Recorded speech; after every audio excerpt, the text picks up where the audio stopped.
It's a really interesting quote that politics lie downstream from culture. Yeah. And I actually completely agree. And recently, actually I shouldn't say recently, I say probably about a year ago, I became a lot more disinterested in politics. Yeah. Growing up, I was kind of interested in it, and I had gone to like some political meetings and stuff like that growing up.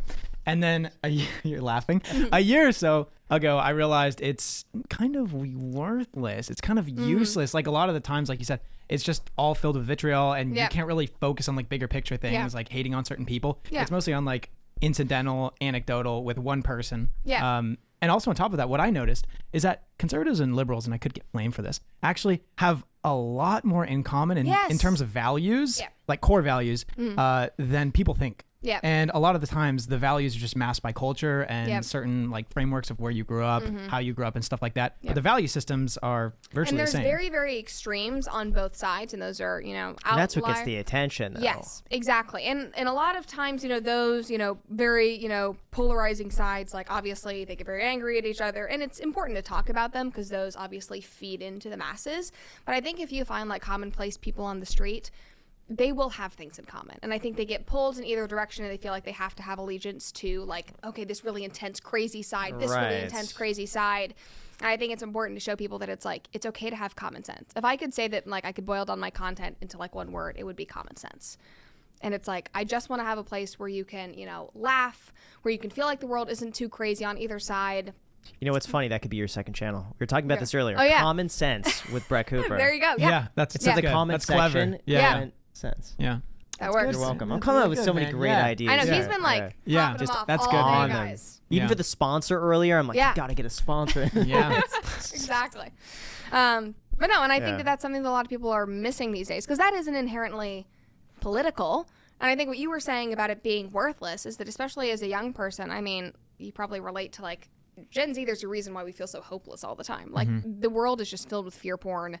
That everybody's telling us the world is like burning around us, or we're born into 9/11. Like, I mean, all of this stuff. Like, it's just like constant. But there is a reason anger for that, because that's what gets the clicks. Yes, exactly. And so of course it's going to feed and into it gets that. people super angry and that sort of thing. But we have grown up in a very strange world where we're the most digital of any generation before, and so that's a totally new thing. It's like very, very heated and polarized, and I think that a lot of Gen Z is just exhausted. And there's a reason why I think so many Gen Zers say, I don't want to have families, I don't want to have kids. And I think having children is like the most hopeful thing that Don't you you feel can like do. every generation says that, though? No, like millennials man, say, I don't want to have crazy. kids. I talk to people and they're like, I really? do not want to have kids. That's a deal breaker, stuff like that. Yeah. And I'm just completely And bewildered. it's I'm like, think that like 30 what years in ago life was could just be as better common? than being a father? I don't know, But I really don't know. I'm feel just saying, like I think every generation says That'd the be same interesting thing. to see what people say. Yeah, because imagine like going through World War II and thinking like, I don't want to bring up a kid in this environment. Or That's true. I also Vietnam will say, War. I think it's a There's part so of the many- culture. Like people like the rebellious nature of, I'm not going to have kids and stuff like that. I'm I a don't wanna lone do wolf. what I want to be yeah. by myself.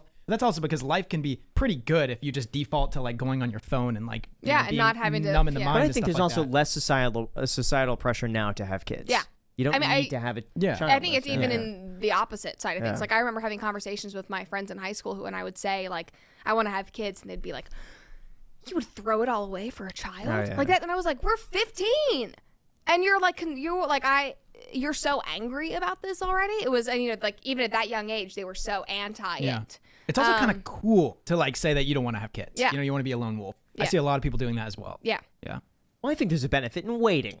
That's my belief. Yeah, I mean, you should probably wait for, while you're ready, but We're at the same right time, person, we it said is, about yeah. like, it forces getting you to an grow up as established well, which is nice. career. For a lot of people, You they know. can have a baby at a younger age, and then they're kind of forced to take in the parental role and then mature at a younger But I don't think that should be done out of a pressure to like. That you know, is that's no, the it right should thing be done to out do of is like. pressure. Of But if course you not. wanted Not- to, yeah. But I feel Yeah. like for a lot of women, there is that pressure where it's like, your mid 20s, like when are you going to start having kids? And I feel like But that shouldn't also, be. It's still biological.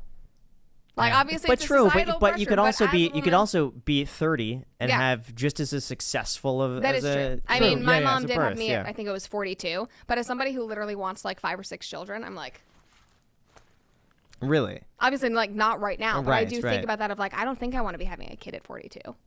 And so I'm like, It's kind of a tough thing because you think you want to have it at like, 24, 25, 26. Yeah. But it's because you want to be young while your Yeah. kids are like growing up. You play catch with them and stuff like that. Your doesn't shoulders sound don't hurt. appealing to me at But all. at the same time, you want to be able to enjoy your 20s. So I don't exactly. know. You gotta It's a find tough the situation. balance. I think though, when you have a kid, at least what I'm hoping for, who knows if it's actually like this, that just everything in your life becomes so much better.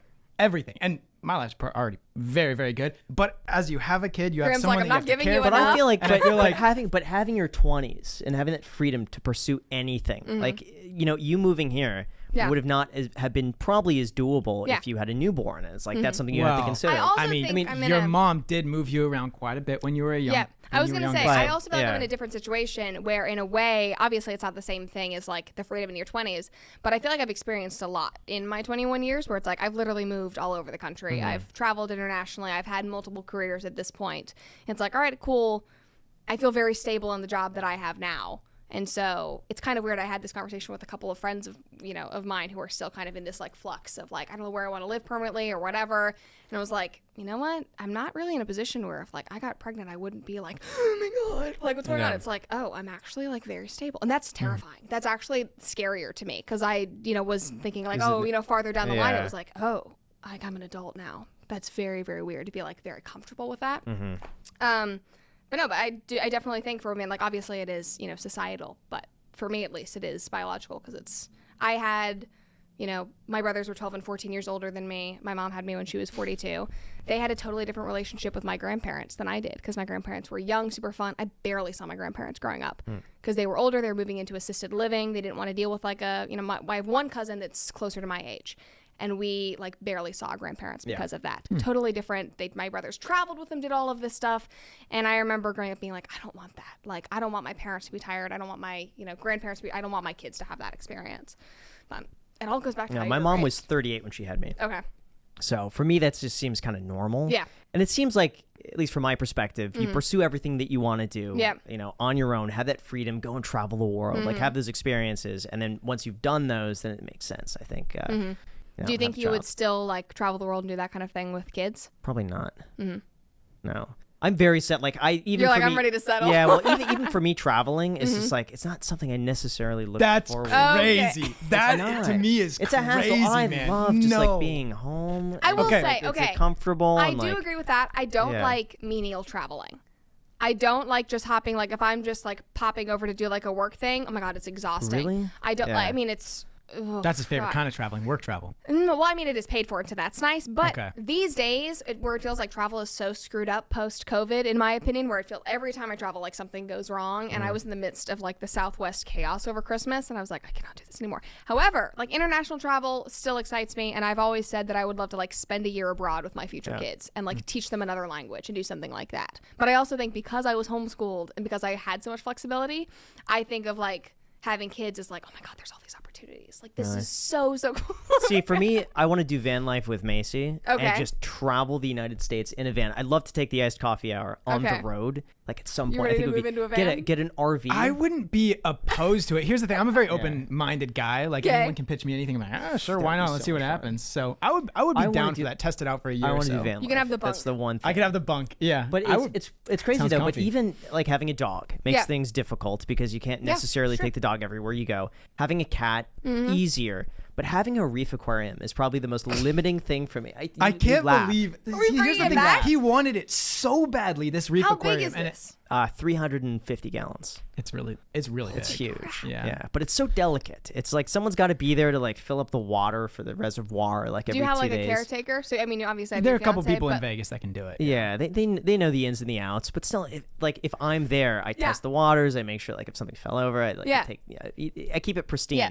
So leaving that for more than a week at a time is difficult. So that's So then thinking about kids, obviously. I that can't seems I can't do that van life.